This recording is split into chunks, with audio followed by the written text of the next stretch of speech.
Irreverent, entertaining, cool. You're listening to LA Talk Radio.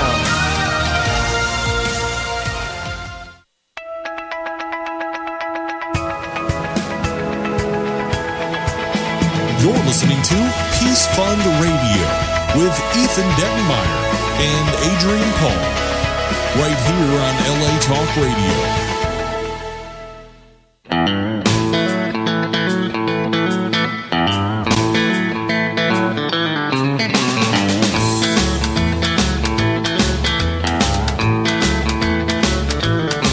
Well, it was late Christmas Eve, and I just couldn't sleep. It's not the same all alone. I'm thinking of you back at home. And then I heard someone say, hey boy, jump on my sleigh. Well, rock Santa rock, yeah, roll Santa roll. Giddy up Rudolph, don't be slow. You gotta rock Santa rock, yeah, roll Santa roll. I'm coming home for Christmas, so let's go, yeah.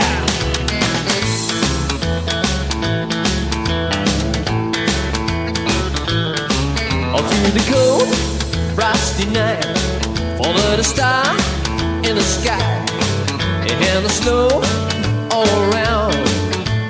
Listen for the sound of bells in the air. Yeah, it's Christmas everywhere. Come on, rock Santa rock, yeah, roll Santa roll. Well, giddy up Rudolph, don't be slow. You gotta rock Santa rock, yeah, roll Santa roll. I'm coming home for Christmas, so let's go, man, go, yeah. Rock, man, rock.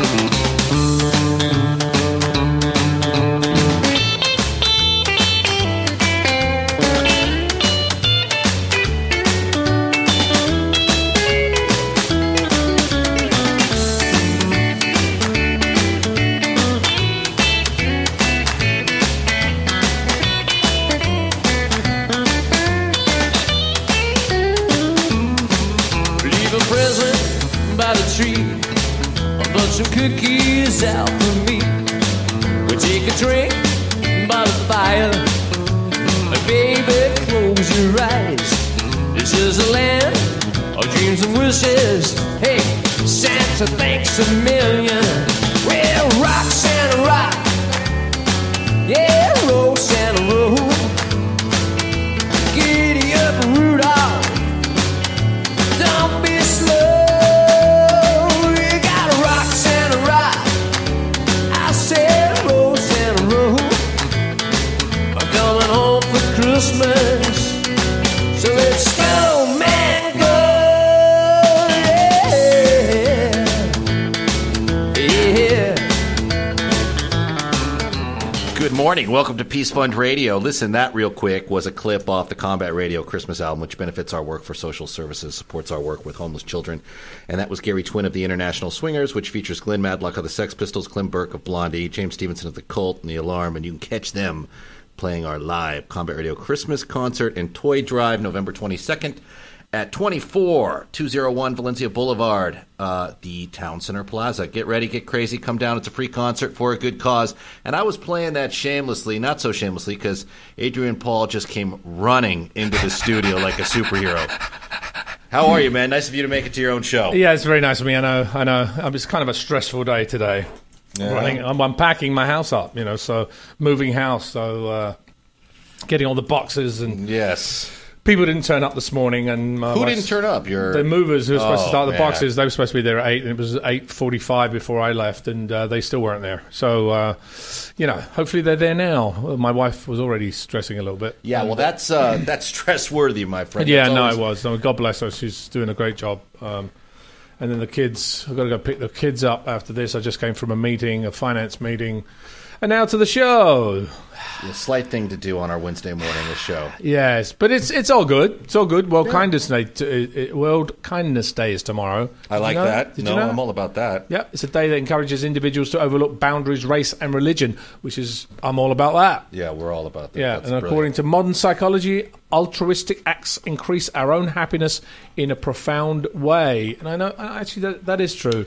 You know, whenever I'm sort of stressed or, kind of angry or something, it makes my whole being kind of not work too good. So when you're doing acts of kindness or you're actually happy, it really creates your entire being to be different, your creativity to change, everything. Yeah, you're right. You don't need a psychologist to tell you that. But, no, but it helps. Yeah. We all need help, as we know. World Kindness Day has been recognised in many countries throughout the world for a number of years, driven by the World Kindness Movement. The day involves people around the world showing that we can think about more than ourselves and make the world a better place because of it.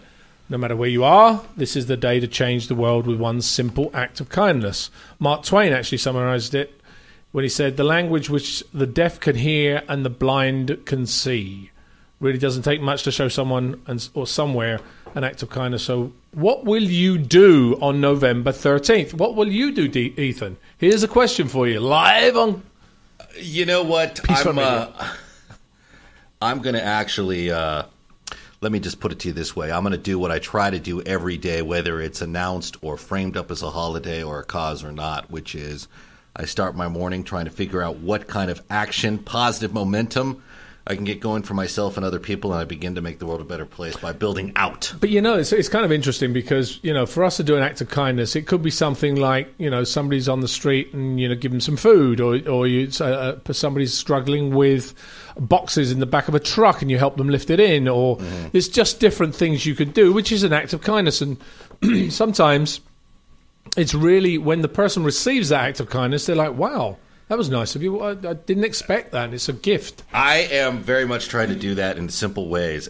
You do that pretty much automatically. You have that skill set. Me, I get perplexed in my your day-to-day, as crazy as it is, that's my life. So a lot of times I forget the formalities and the simple acts of kindness that could get some positive momentum going. I don't always smile. I don't always say hello when I should. And I'm trying to do more of that. And my daughter and I have this competition going where we try to do everything with a smile, which we fail miserably at, but we also try to count our acts of kindness throughout the day. So it is sometimes small things that you wouldn't consider. Yeah, you wouldn't consider it, but it does change your psyche when you do it. Yeah, totally. And it's rhythmic. I mean, human beings are rhythmic, and they are there. It's a process of evolution. Not to piss off the Christians, but you're better at things through evolution. From today, if you keep doing something kind, in 2 weeks, 3 weeks, 4 weeks, it becomes a habit that you can continuously build upon. And pretty soon, you're taking the negative energy out of the equation a lot of times. I actually thought, when I actually believe people is when I feel vibrations, and I actually felt the entire desk move, and I thought it was an earthquake. So I actually know that you're real here, Ethan. I am real. It's not the Matrix, my friend. It is very real. I thought, oh my God, there's an earthquake. And I realized it was you just shuddering against the desk. I'm a huge advocate. We're both fathers, and I think we see through our children in particular. Children start off as just being so magical, and everything is wondrous, everything is fun, and then little by little, two things raise your kid, you and the environment. And depending on how you can strike some sort of cohabitation or co-balance is how your kid's going to turn out. Right. Hopefully the environment isn't too cruel, but it oftentimes is, as we know. We deal with a lot of that here on this show. So it's like you feel like little by little society whittles away on the greatness, the epicness, and the joy that a kid has in terms of mental framework. Yeah. So I'm trying to quickly do what you would do, which is try to go back and just say, listen, let's take everything with a grain of salt and just have fun. Yeah, but it's not what I would do. It's what I strive to do. Is the difference because I have my issues. See, I serve that up for you as a hero, and you immediately knock it down as a mortal man. I'm not knocking it down. I'm just saying that I am a mortal, and I make mistakes, and I am angry sometimes, and but that's the path.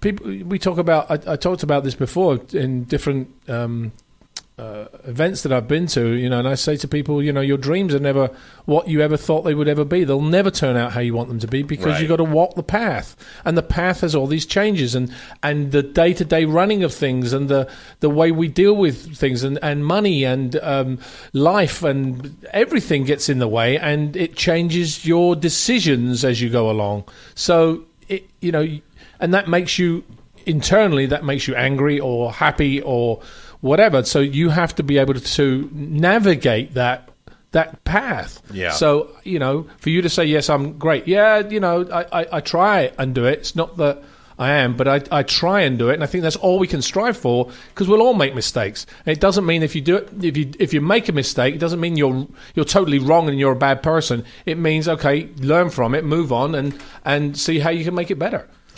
No, I agree with you. And that is the process we're discussing, which is the ability to learn from mistakes and try to move past mistakes and try to govern your temperament and really don't let the things that don't go right bother you too much.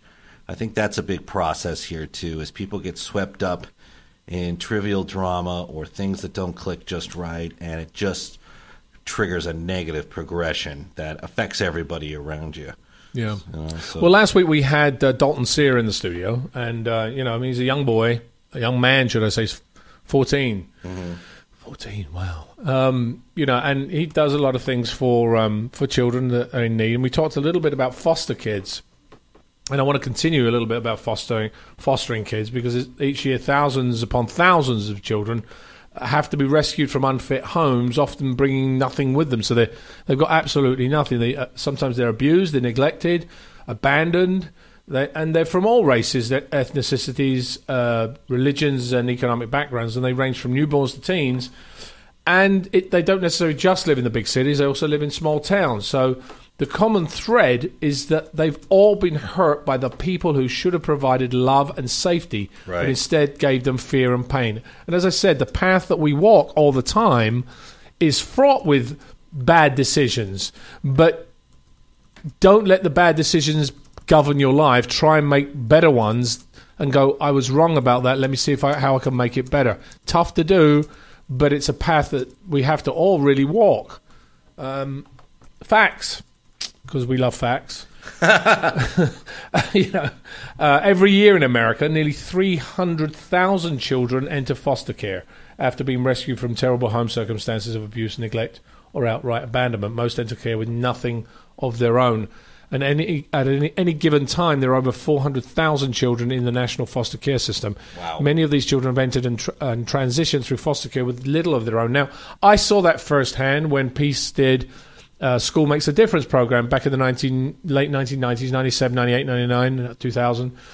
We had the School Makes a Difference program where we went into the foster courts, where when children are taken out of a home in these situations... Wow, that must have been fascinating. They were put into a court system. So a lot of these... Because they can't be given to the mother or the father, because they've got to figure out who should have custody, which is what should happen to them. So they're in the court system. So you have to understand that these kids now, not only do they not have something that they're accustomed to, they're now in a foreign environment, foreign kids, and a system where nobody, you think, loves them. But the interesting thing is, if you can get to these kids soon enough, you can make a difference. And we saw that because I taught interactive storytelling. And that might sound really weird, because as an actor, you want to sort of give back, giving the gift of art to people and how that actually opens them up. And we had something where we would have the kids read stories, or I would read a story and I would act out the characters in the story. And gradually we get the kids to start acting out the story. And I would watch, in an hour time, we would have 30, 40 kids running through each class each hour. And in that time, we would have these kids interact. And at the beginning, some of the kids were dead right hostile. Of course. They were just, no, I don't want to do it. But by the end, they were beginning to discuss things. Now, that's in an hour, because somebody took the time and the care to say, no, we want to listen to you too. We want you to have fun. There's something for you to do. So kids in foster homes and in the foster system are in a very dangerous place, as we discussed last week, because they're susceptible to so many different things. So to have organizations that go in there to help out and guide these kids through a system is very, very important. Most children endure as many as 4 placements before being adopted or aging out of foster care. And aging out of foster care is obviously one of the bad things to do because they're 16, what do you do? That is just a roll of the dice every step of the way. You don't know who you're going to pull as a foster parent. You don't know what that environment's like. The fact that you'd be changed up 4 times and you were hoping to land in a stable environment is probably not what the odds would say. And then you're put out on your own. Well, it's like buying a dog, and I hate to mention that, but when you see a little puppy, oh, it's so cute, I'd love to get it, right? But you get a dog that's 3 years old, you don't know what it is, it's a little scruffy, whatever, and most people don't necessarily go for that when they go to pounds. Same thing with kids. When they have a little baby, when it's a year old, 2 years old, 3 years old, but when you're 10, 12, 13 years old, people sometimes are not as willing to take that responsibility on because they're looking to raise their own child and not have the identity of somebody else stamped on that relationship. I mean, the median age of kids in foster care, although they range from newborns to teens, the median age is 8.8 years old. That's the median. Yeah, that's crazy, huh? Yeah, I mean, the average age of a child at the time of removal from parents or caretakers is 6.6 years old. That's the average age. So their age, that's when they're removed from that system. So, it ranges from a whole group of kids, but, the effect for them when they're a little older must be just as traumatic. And I know it's traumatic when they move house, like I'm doing at the moment. Yeah. So look at how traumatic it is for you. Yeah, no, it's more for my wife, I think, at the moment. She's having to deal with a lot of stuff, poor love. Who are foster kids? All right, so let's just discuss this. They're just like any other kid, really. Foster kids, they're no different. They've all suffered trauma and loss through no fault of their own. They still have the same needs and dreams and the same potential as other kids, and they seek the same opportunities that all kids deserve to build a bright and promising future. So it's for their well-being to be responsible and contributing members of the community. Foster youth demonstrate incredible resilience as they navigate their experience in foster care. They do have resilience, but as I said, the kinder we are to them in that system, the better members of society they will become. I want to hear from John Beerley at the moment. Is John around for us? Well, John was on the line. And then he disappeared? But he's having major technical issues, according to him. Oh, dear. And so he's not really going to be the guy who can chime in at the moment. Oh, he's not going to chime in this morning? Okay, well... No, he's trying to work it out. That's the message I got. Okay, well, in which case I might... we actually... But we have a guest we could call. We do. We have a guest, and I think actually I want to talk about the before I go any further regarding this this system. And we are talking about foster kids, and I want to talk just one thing before we do call them. Foster children are normal children. When their label is removed, they're much like your kids. They're like your nieces, your nephews, but they have very different experiences, and each has a unique story. And frequently, these stories are filled with fear or confusion, powerlessness, and some are struggling to control their anger because they've been removed from the only home they've ever known. So these kids, ranging from 8 to 18, have been removed from their home because of physical or sexual abuse. They've been also removed because of neglect or abandonment, or because their parents might have died, or have a mental or physical illness, or a substance abuse problem. So they have dealt with a lot of different things. Now, there are organizations that are making a difference. One of them is One Simple Wish, onesimplewish.org. It was born in 2008 to empower more people to support children who have been victims of abuse, neglect, and abandonment in very simple yet meaningful ways. Now, I want to bring on Danielle Gletow, who's the founder and executive director of One Simple Wish. Can we call them while we're doing this? Because I want to hear from them as to exactly how they do this and how they actually make a difference in some of these children's lives that have gone through sort of trauma of their own that a lot of us never really had luckily to deal with. All right, we're calling. It looks like it's working. I'm actually very impressed with myself, and now it is ringing. Hopefully it's the right number. I'll let you take it from here. Good afternoon, One Simple Wish. This is Kim speaking. Hello, is Danielle Gletow there, please? Is Francis calling? Yes, it's Adrian Paul from Peace Fund Radio. Just hold on for one moment. Thank you so much. Obviously, we got the desk, and I got removed quickly from the desk. But One Simple Wish is going to be on the line very shortly. They do many different things, from video games to trips to Sesame Place. They make a world of difference. Hello, this is Danielle. Danielle, good morning. This is Adrian Paul and Ethan Dettenmaier from Peace Farm Radio. Good morning. How are you? I'm very well. I'm very, very well. We have, obviously, we've been told about your organization, and I think John Beerley may have been in contact with you.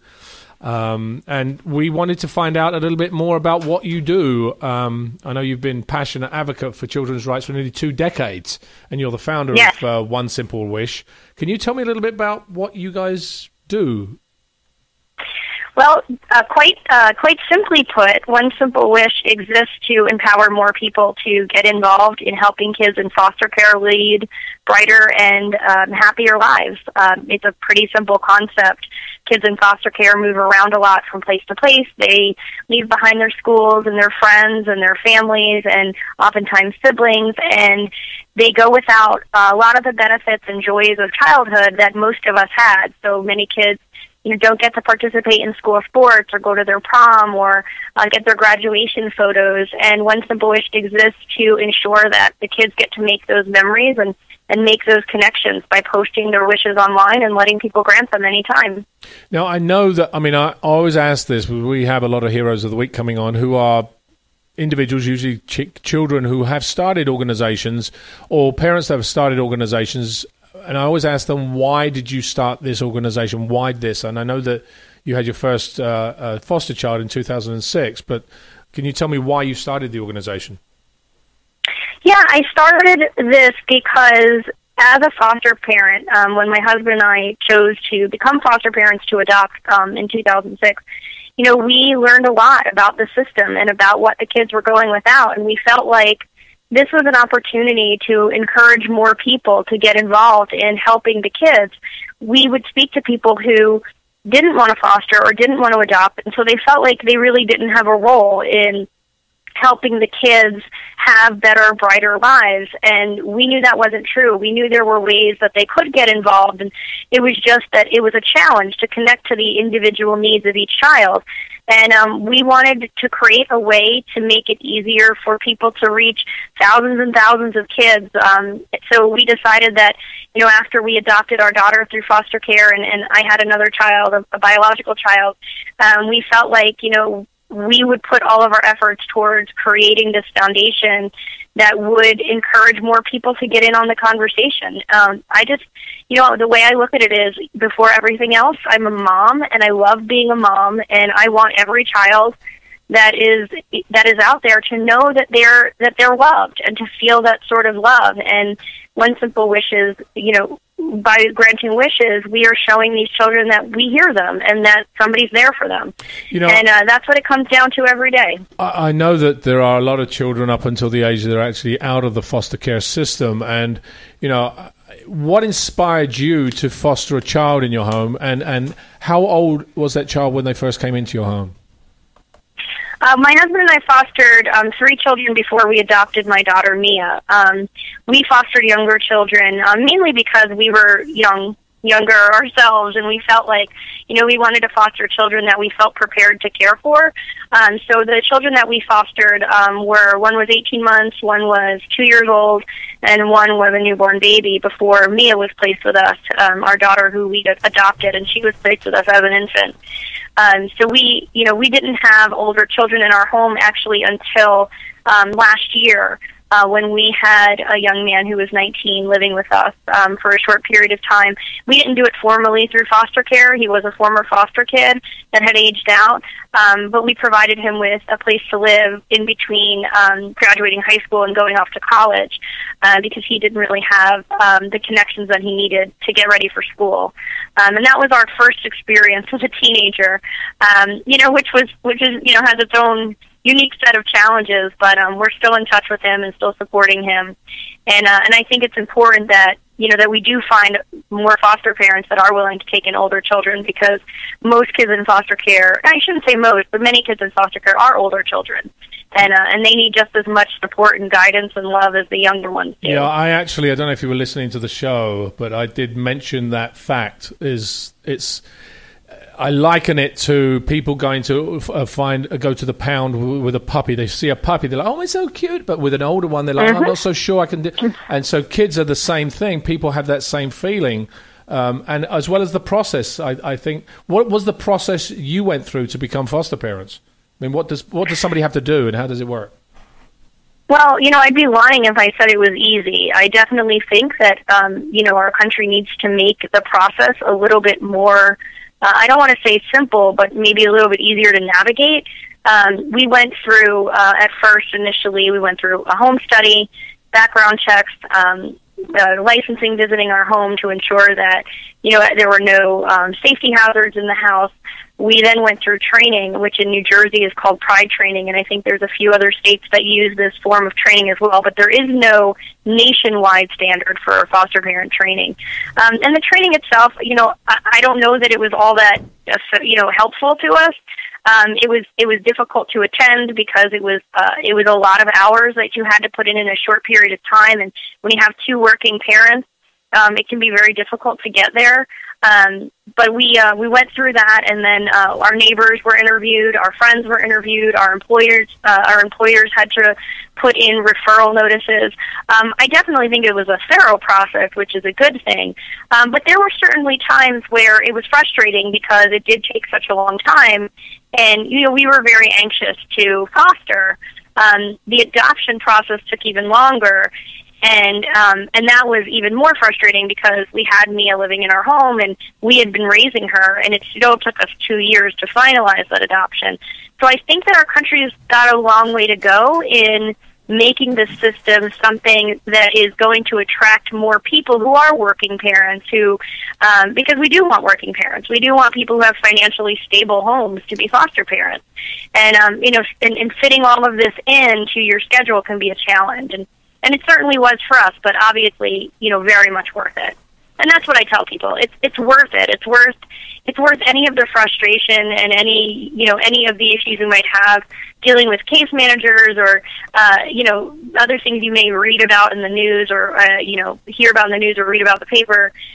It's worth it. It's worth it to know that you are providing a safe, loving home for these children for as long as they need it, and that you can be a lifelong resource to them if you want to. So when you started One Wish in 2008, how did you get started, and what were the first events and wishes that you granted?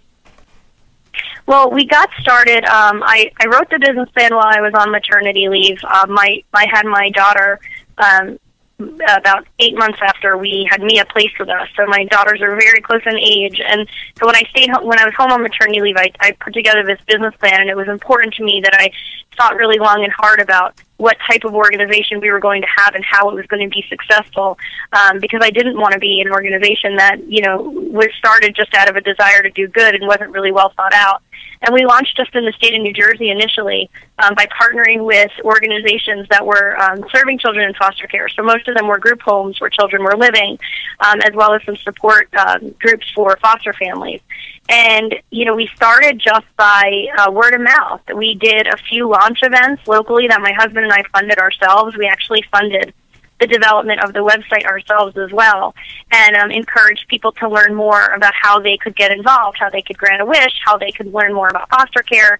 And it just sort of took off from there in a really grassroots kind of way. Someone would grant a wish, and then they would tell somebody else, and pretty soon we had people granting wishes that we didn't know. Initially it was friends and family and coworkers, and then eventually, it kind of spread out from there just by people liking the concept and liking the fact that they could direct their giving. That if they had $50 or $100 to give, that they could actually apply it to a specific child and a specific need instead of just writing that check or sending that donation, online and not being totally certain where it was being applied. And then it grew from there very organically. We didn't do any advertising. And we had a lot of local press that eventually became really awesome national press. What kind of requests do you get? I mean, and what sort of is it? Do you sort of say, is this the one that needs fulfilling the most, or how do you deal with them? Well, we get requests from children of all ages, from all backgrounds, in all parts of the country now that we work with kids in 47 states. And there's really no typical wish. We do get a lot of requests for items that most people would consider part of a childhood. We get requests for sporting equipment, for bicycles. We get requests for karate lessons and musical instruments. We get a lot of requests relating to school activities like prom or graduation, dance recital, costumes, and then really, really simple things like a gift card so a child can go pick out their own school clothes, or a pair of new sneakers that are brand names so that they kind of feel a bit more like they fit in with their friends. They really are items that you wouldn't necessarily think people have to wish for. But in the case of our kids, they do. And so, the wishes themselves are as unique as the kids. And that's why, I think the program's been so effective, is it allows people to learn about the individual kids in the system as opposed to just thinking about them in terms of a statistic or a number. Right. I think that makes it, what we're doing makes it so much more personal that you are able to get Krishan a new coat for winter, and it's the coat he's chosen. So there's a lot more of a personal connection there. Well, it's funny because actually the Peace Fund partnered with Adopt a Letter last year, which does very similar things to what you're doing, but just for a lot of underprivileged kids at Christmas time. It's basically kids that want a coat, new clothes, a trip to Disneyland, like you said, a guitar, things like this. And I actually personally went on these trips where we delivered these presents to kids. And the interesting thing is, I think your organization, and there are other organizations out there that have similar mandates, but in different areas. And I think this is why I started, and we actually are populating it now, a Facebook area for charities that actually discuss the ways that they accomplish things to help each other out in ways that they actually do ideas. And so it seems to be something that people are very interested in doing, and I've got a lot of charities already signed up for it. It's free, but that's great. Yeah, it's basically telling people, different organizations like yourself finds another organization somewhere that you may need a solution to a problem, or you see something that they've done, you think, oh, maybe I could do that, and you start a dialogue like Facebook does. Yeah, that's a great idea. So that's one of the reasons I think our organization has been so successful in spreading our message, is that we collaborate so well with others. We have over 700 nonprofit partners throughout the country that we work, together to make. We work with, we all work together to make sure that we're all getting the kids' needs met. And it's we share the same common goal. We want to help the kids live the best life possible. And so, we don't have that sense of competition that I think exists, amongst others that prevents them from really fully achieving their mission of helping the kids. We're really focused on truly working together with other organizations, and we're always happy to share ideas on how, or to share resources. Sometimes we get a donation of product that we can't distribute on our own, and we're always happy to partner with another organization that can get it in the hands of somebody who needs it faster. Absolutely. That's so true. I mean, it's so simple when you're looking at the way Facebook and social media has changed the way that we organize our lives. By having numbers behind it, it actually gets the word out to a lot of more people and allows you to have solutions to problems you never thought you could do. So, what as a society, let's get back to foster kids for a second. As a society, what can we all do to better support the foster children and foster families? What do you think? I think the number one thing that we can do is talk about it. I think, I've always felt like foster children are America's invisible kids. It is an issue that does not impact, for the most part, the masses. It doesn't impact middle class, upper middle class families for the most part. It's impacting, lower income families. And so the conversation doesn't happen nearly as often as it needs to. We need people involved in thinking about solutions, and also just thinking about small ways in which they can get involved. And, our organization kicked off a campaign this month called I Fit In. And the goal behind this campaign is we want everybody to not only, figure out how they fit in, but to share that way with the world. so that more of us can come together in being this village that wraps our arms around these kids and helps raise them. Right. So, if nothing else, I think if people would just talk about foster care, talk about how they might be able to get involved, visit sites like ours, visit our I Fit In campaign, and look at all the ways. There's volunteerism, there's advocacy work, there's things that are simple like granting a wish or making a $10 donation to our benefactor program, things that pretty much anybody can do. All of that added up together really does make a huge difference. So it could be something that seems small, but when you combine it with other efforts that are like it, it really makes a tremendous amount of impact into these kids' lives. And we need to get the media talking more about actionable items as opposed to, let's try to make people cry or let's tell all these stories that are about, sadness and heartbreak and, this sort of, train wreck mentality where we're all drawn to the negative. We need to hear more about the positivity, about children who are thriving thanks to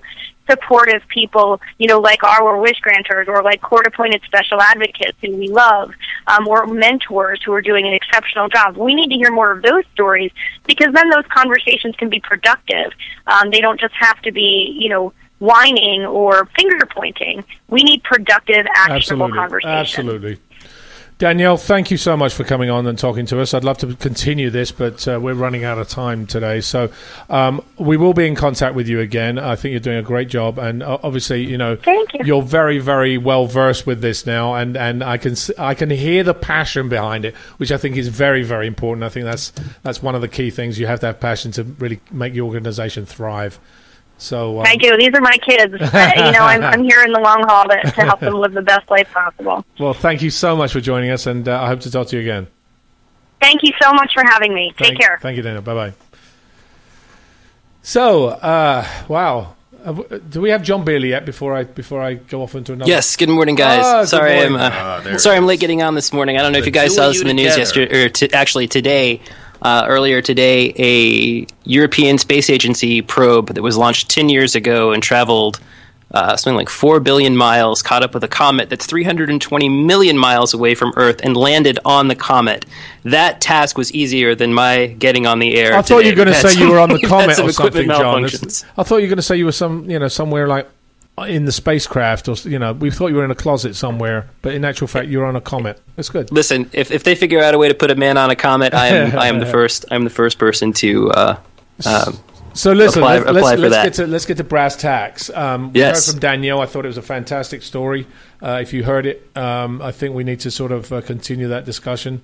Foster kids are one of the other issues that the Peace Fund also should be targeting as well. So, but let's talk about a hero of the week, because I think I'd like to do that this week. And yes, absolutely. Quickly, I wanted to remember one of our previous heroes, Laura Graham, from an organization called One Closet that is dedicated to helping out foster children and their families. The website is one-closet.com. One of Laura's father's friends had adopted a teenager and was worried about, how do I clothe a teenager? Laura had some extra clothes that she donated to this family. The more research she did, the more she found out that sometimes foster families get something like, sometimes it's $400 a year allowance to clothe the children that they care for, and that's just not enough. So Laura and her organization have donated over 30,000 garments and counting to foster children and foster families to help them have nice clothes that they can wear to school. And while we're on the subject of foster care, our hero of the week is really interesting this time. I'm really excited about this one. First of all, before you say anything, I now see where Dalton gets it from. Yes, I'm just going to say that because I asked him. He said, "Well, it's just this." No, this is where it comes from.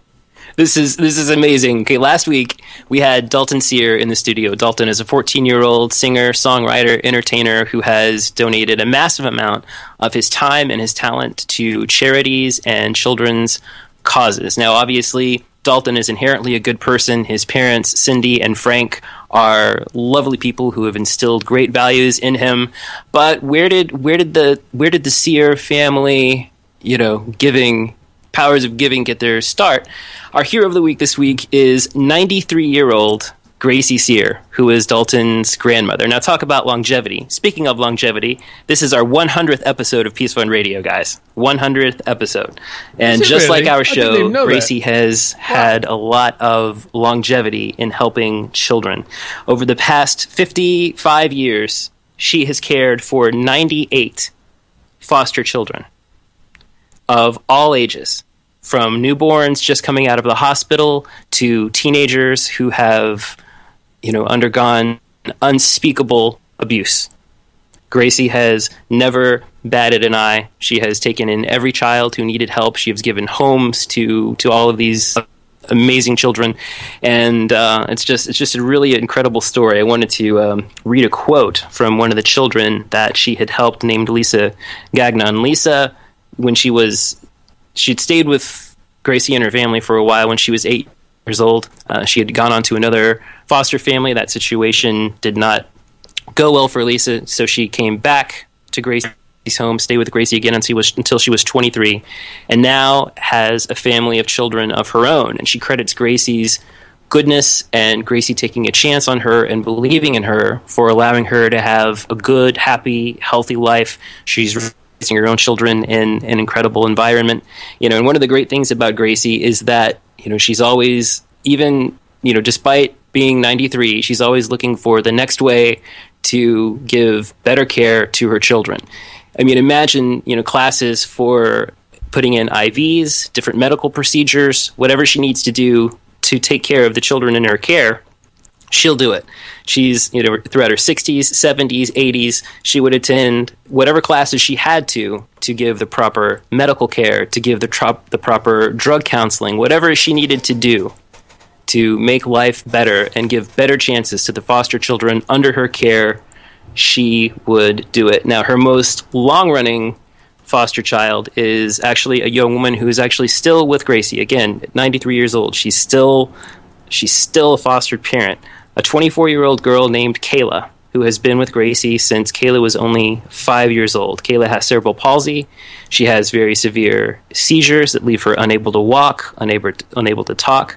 Dalton's mother learned sign language so that she could teach Kayla sign language so that they could communicate back and forth. And every night, Kayla is put to bed by Gracie, who swaddles Kayla's legs almost as if you would swaddle a child because she has such poor circulation. And, she just cares for this girl night and day, and they have an extremely special bond. And you look back and you think, so many of these children, again, that Gracie has taken care of have had medical problems, drug addiction issues, all kinds of things that, these children could have just been completely lost in the system, or they might have ended up on the streets. Who knows what would have happened to them? But because of Gracie Cyr, they have had a chance to have wonderful, wonderful lives. And I think it's just absolutely fantastic. Gracie says that, she says, I made a pact with God when I first started taking on foster children. I said, God, if you will give me my health, I will take care of your angels. And so far, she has done that again.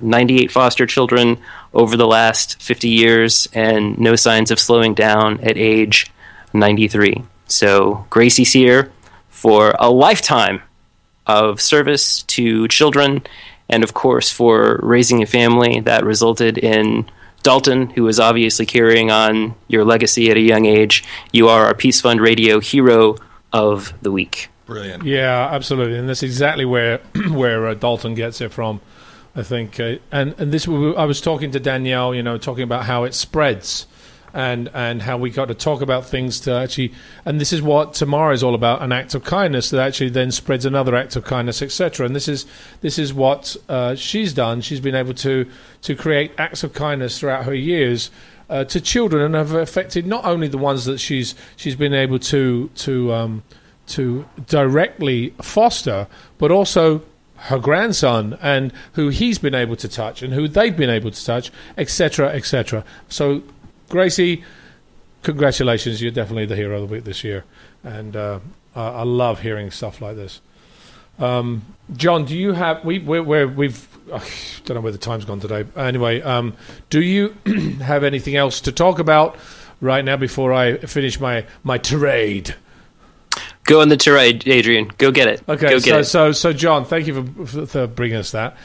We have a lot of things happening. We're in the middle of updating our Peace Fund game site. If you haven't seen it at the moment, we have approximately about 40 celebrities that will be coming with us, as well as another 12 to 15 pro paintball players. We've got paintball companies coming at us. It's a very it's really gathering momentum. We will have a video on site pretty soon that will explain everything. I think I lost my mind when I did it. I totally think I did lose my mind when I did it, and we're just editing it now. But it should be a lot of fun for you to watch, but it explains the games and why we're doing it. That everybody can actually participate, whether you've played paintball or not, whether you just don't want to get a little paint on you. You can also do the target set area. You can do the challenges, which will give you targets on challenges or targets in different ways. So you can actually come December 6th and 7th at Peace Fund Games at Camp Pendleton, Oceanside. It's a weekend for the family. It'll have a lot of different things, food and entertainment, and as well as some things to see, some things to buy if you're really into different things. We will have a whole trade show going on that we're calling The Factory. And so there's a lot of stuff happening there. Obviously, we have also Yama Network, which we are working on very hard. Peace Fund Hub, which is gradually being populated now with everything going on. We are populating that. Successful poker event. We will getting the numbers on that, but we are hoping to have funded both the wells that we said we were going to fund through the organisation in Niger, West Africa. I want to say it correctly because I was saying Niger. It's not. It's Niger. Niger. Can you say that? With Wells Bring Hope. Niger. Niger. Hello, my name is Niger. Anyway, I will also I will do this in a French accent if it kills me. As well as thank you to everybody. We will be doing a lot of different updates. The show as of today is its 100th episode. We are at 100 episodes now, which is awesome. Congratulations, Ethan. Yeah, thank you. It's amazing, guys, and it's such a good message every week. We've done 100 episodes. I cannot believe I can't believe we've done that. Thank you both. Wow, awesome. Usually they throw a party for people. Who gosh, yeah. Well, we'll get to that. I'm just saying. But where are we going after? Thank you to the Speechley family to make these shows possible. We are going to be, and out there we are still looking at ways to fund this. Some people have been very generous. We're definitely still moving very forward in that direction next year. So we will come back to you. At the end here, I would like to say a quote from today's guest, Danielle Gletow. And I think this is a very quote based on what we've been talking about, foster kids. She says, it's up to every individual person to say all of our children deserve better. Not just the ones that are born into good circumstances. That's what I'm going to do with my life. I want my life to be a life of purpose. This is Adrian Paul and Ethan Dettenmaier. We will talk to you next week with more lovely stuff.